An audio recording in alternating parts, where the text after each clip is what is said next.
بسم اللہ الرحمن الرحیم۔ حاضرین گرامی، ہم گزشتہ مرتبہ اس پر بات کر رہے تھے کہ سورہ الحمد کی اس آیت کے مطابق کہ ہم تیری عبادت کرتے ہیں اور تجھے سے مدد مانگتے ہیں، اب ہم اگلی آیت کی طرف بڑھتے ہیں۔ پہلے اپنا احتساب کرتے ہیں کہ کہاں تک مخلص ہیں، پھر ہم دعا مانگنے کے قابل ہوں گے کہ ہم دعا مانگنے کے قابل ہوں گے کہ ہم کہیں کہ اللہ ہمیں صراط مستقیم کی طرف چلا۔ میں نے اپنا جائزہ لیا ہے، امید ہے آپ نے بھی جائزہ لے لیا ہوگا اور جواب بھی مل گیا ہوگا۔ اگر جواب اثبات میں ہے تو الحمدللہ کہ آپ فلاح پانے والوں میں شامل ہیں، اور جواب نفی میں ہے تو ابھی وقت ہے کہ ہم اپنی اصلاح کر کے فلاح پانے والوں میں شامل ہو جائیں۔ اسے کل پر اٹھا کر رکھنا دانائی نہیں ہے، بلکہ آئیے اور ابھی توبہ کریں اور اس پر کاربند ہو جائیں۔ کل تو بڑی بات ہے، آپ ہم کو تو ایک لمحے کی خبر نہیں ہے، ممکن ہے کہ وہ کل کبھی نہ آئے، ہم محروم رہ جائیں۔ اسی لیے اللہ تعالیٰ نے وقت کی قسم کھا کر ہمیں خبردار کر دیا ہے، کیونکہ وقت کسی کا تابع نہیں سوائے اللہ تعالیٰ کے۔ البتہ ہم وقت کے تابع ہیں۔ اس طرح ہم اس شیر خوار بچے کی طرح ہو جائیں گے جو اپنی ماں کے سوا کوئی اور ذریعہ حاجت کا نہیں جانتا ہے اور ہر بات کے لیے اسی کی طرف رجوع کرتا ہے۔ یہاں ایک بات اور بھی ذہن میں رکھیے کہ عبادت کے معنی صرف اللہ کی وہ مخصوص عبادت ہی نہیں ہے جو کہ ہم رسمی طور پر روزہ نماز کی شکل میں کرتے ہیں، بلکہ اس نے جو ذمہ داریاں ہم پر ڈالی ہیں ان سے بھی بخوبی عہدہ ہونا، اور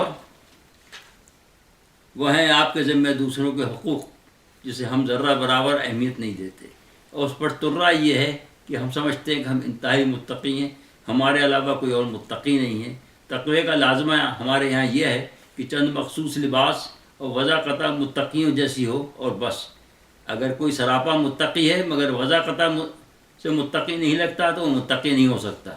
غرض کہ ہم جو متوازن دین یعنی امت وسطیٰ ہیں وہ ہمیشہ انتہا پسندی کی در پہ رہتے ہیں اور اسی کو ہر ایک دین سمجھتا ہے۔ اگر حجرے میں بند ہو گئے تو حجرے میں بند ہیں، اب یہ غم نہیں کہ خود اور آپ کی بیوی بچے کہاں سے کھائیں گے، ان کی ذمہ داری بھی آپ پر ہے۔ یا تبلیغ پر لگ گئے تو بھی انتہا پر کہ نہ اہل و عیال کا غم ہے، نہ جن سے ادھار لیا دینے کی فکر ہے، نہ زبان کا پاس ہے، نہ وعدوں کا لحاظ ہے، اور اس کو نام دے دیا توکل کا۔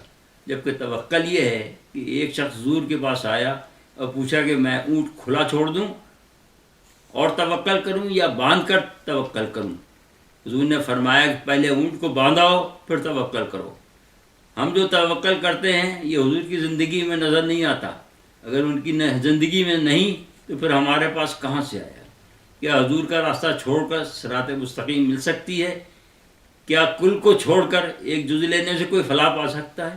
اگر پا سکتا ہے تو ہم آج خوار نہیں ہو رہے ہوتے، بلکہ مسواک کرنے سے قلعے فتح کرتے رہتے۔ نہ میزائل کی ضرورت، نہ ایٹم بم کی ضرورت، نہ فضائی برتری کی ضرورت۔ مگر یہاں تو بات الٹی ہے۔ قرآن کہہ رہا ہے کہ جز نہیں، اسلام کل کا نام ہے، اور ثواب مسواک کرنے میں بھی ہے اور جہاد کے گھوڑے پالنے میں بھی ہے۔ جائز روزی کمانا بھی عبادت ہے، کیونکہ ناجائز مال اسے پلنے والا جسم جہنم کا ایندھن ہے۔ تو پھر اس جسم سے کی ہوئی عبادت کیا ہوگی؟ آپ سوچئے، میں جواب نہیں دیتا۔ میرے نزدیک عبادت کا نمونہ نبی کی ذات ہے، جو ایک اچھے شوہر، اچھے پڑوسی، اچھے باپ، اچھے سپہ سالار، اچھے عامل، اچھے ناصح، غرض کہ کہاں تک میں ان کی اچھائیاں گناؤں جن کی تعریف خود خدا کرے۔ میں مجبور محض ہوں، ایک ناچیز انسان ہوں کہ ایسی مثال ان کی یہاں ہے کہ وہ ہر وقت چلنے میں رہتے ہوں اور اہل و عیال سے لا تعلق ہوں، تو ہم یہ کہاں سے لائے؟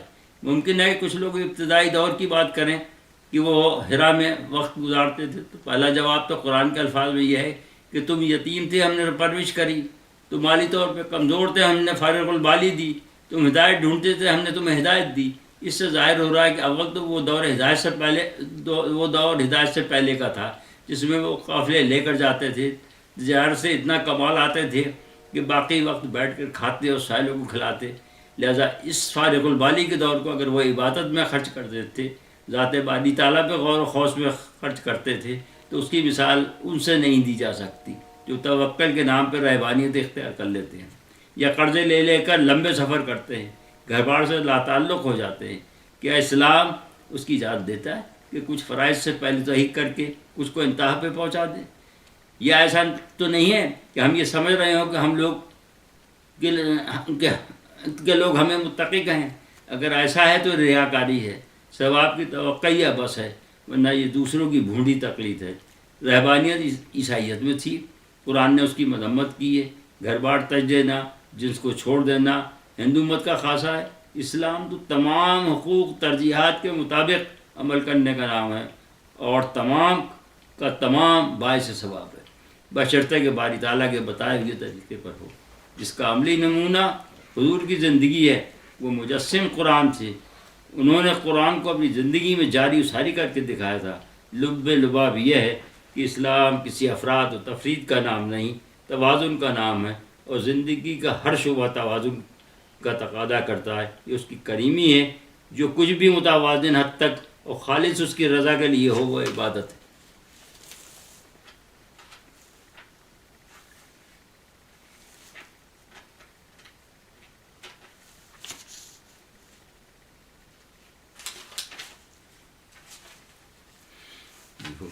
ہو گیا ختم۔